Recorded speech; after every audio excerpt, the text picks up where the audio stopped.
May 12 നടക്കുന്ന മംഗളാദേവി ചിത്ര പൗർണമി ഉത്സവം സുഗമവും സുരക്ഷിതവുമായി നടത്തുന്നതിന് ഇടുക്കി തേനി ജില്ലാ ഭരണകൂടങ്ങളുടെ നേതൃത്വത്തിൽ അന്തർ സംസ്ഥാന യോഗം ചേർന്നു.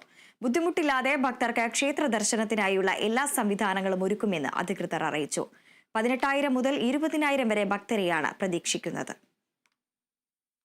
പെരിയാർ കടുവ സങ്കേതത്തിനുള്ളിൽ സ്ഥിതി ചെയ്യുന്ന ക്ഷേത്രത്തിൽ ഉത്സവത്തിനെത്തുന്ന ഭക്തർക്കായി വിവിധ വകുപ്പുകൾ ഏർപ്പെടുത്തുന്ന സജ്ജീകരണങ്ങൾ ഇടുക്കി ജില്ലാ കളക്ടർ വി വിഘ്നേശ്വരുടെയും തേനി ജില്ലാ കളക്ടർ രഞ്ജിത് സിംഗിന്റെയും നേതൃത്വത്തിൽ യോഗം ചേർന്നു.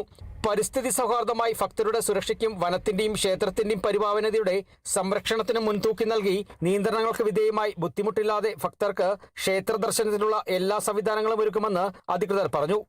നമുക്ക് എല്ലാ വർഷങ്ങളും പോലെ തന്നെ നമ്മുടെ പിൽഗ്രിംസിന് എത്തിച്ചേരാൻ പറ്റുന്ന എല്ലാ സംവിധാനവും ഉണ്ടാവും. അതിന് പുറമെ കുറച്ചും കൂടി കൂടുതൽ ഫെസിലിറ്റീസ് അവർക്ക് കൊടുക്കാൻ പറ്റുമോ എന്നുള്ള ഡിസ്കഷനാണ് പോയിക്കൊണ്ടിരിക്കുന്നത്. നമ്മുടെ പിൽഗ്രിംസിൻ്റെ സുരക്ഷയാണ് ഏറ്റവും ഇമ്പോർട്ടൻറ്റ്. എല്ലാവർക്കും അറിയാവുന്നതുപോലെ അത് പെരിയാർ ടൈഗർ റിസർവ് ആണ്. ആ ടൈഗർ റിസർവ്ക്ക് പോകാനും വരാനുമുള്ള സമയം നമ്മൾ ക്രമീകരിച്ചിട്ടുണ്ട്. അവിടെയുള്ള ഹെൽത്ത് ഫെസിലിറ്റീസ് നമ്മൾ ഉറപ്പാക്കിയിട്ടുണ്ട്, വെള്ളത്തിൻ്റെ ഉറപ്പാക്കിയിട്ടുണ്ട്, ഭക്ഷണവും ഉറപ്പാക്കിയിട്ടുണ്ട്.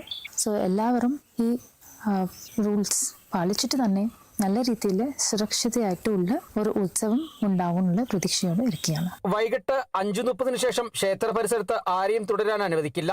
അതിനു മുൻപ് പൂജാരി ഉൾപ്പെടെ എല്ലാവരും തിരികെ മലയിറങ്ങണം. ഭക്തരിൽ നിന്നും യാതൊരുവിധ തുകയും ഈടാക്കാൻ അനുവദിക്കില്ല. RTO നിഷ്കർഷിക്കുന്ന തുകയായിരിക്കും ട്രിപ്പ് വാഹനങ്ങൾക്ക് ഭക്തരിൽ നിന്നും ഈടാക്കാൻ അനുവാദമുണ്ടായിരിക്കുക. കേരളത്തിനും തമിഴ്നാടിനും 3 വീതം പൊങ്കാലകളാണ് അനുവദിക്കുക. 18,000 മുതൽ 20,000 വരെ ഭക്തരെയാണ് പ്രതീക്ഷിക്കുന്നത്. കൂടുതൽ പൊങ്കാല അനുവദിക്കണമെന്നും ദർശന സമയം വർദ്ധിപ്പിക്കണമെന്നും ഭക്തരുടെ സംഘടനാ പ്രതിനിധികൾ യോഗത്തിൽ ആവശ്യപ്പെട്ടു. ഇതു സംബന്ധിച്ച് പരിശോധിച്ച് തീരുമാനമെടുക്കുമെന്നും അധികൃതർ അറിയിച്ചു. ഉത്സവ ദിവസത്തിന്റെ തലേദിവസം ഉച്ചയ്ക്ക് ശേഷം 3 മുതൽ മോട്ടോർ വാഹന വകുപ്പിന്റെ കർശന നിരീക്ഷണം ഏർപ്പെടുത്തും. Kumily bus stand, Amalambika school, Kokkarakandam എന്നിവിടങ്ങളിൽ ചെക്ക് പോസ്റ്റ് ഏർപ്പെടുത്തി വാഹനങ്ങൾ പരിശോധിക്കും. 1-ാം ഗേറ്റിലും ക്ഷേത്ര പരിസരത്തും കൺട്രോൾ റൂം സ്ഥാപിക്കും. സുരക്ഷയുടെ ഭാഗമായി റിക്കവറി വാഹനം, അസ്കാലൈറ്റ് എന്നീ സൗകര്യങ്ങളോട് കൂടെ കൊക്കരകണ്ടത്ത് ദുരന്ത ലഘൂകരണ യൂണിറ്റ് പ്രവർത്തിക്കും. പ്രഥമ ശുശ്രൂഷ നൽകാൻ മെഡിക്കൽ സംഘത്തിന്റെ സേവനവും ഒരു ICU ആംബുലൻസും ഉൾപ്പെടെ 10 ആംബുലൻസ് സൗകര്യവും മലമുകളിൽ ഏർപ്പെടുത്തും. വിഷചികിത്സയ്ക്കുള്ള സൗകര്യവും ഏർപ്പെടുത്തും.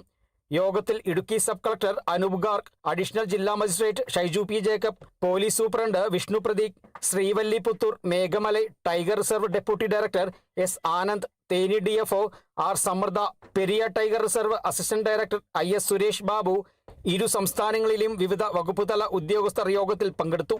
Kerala vision news, Idukki.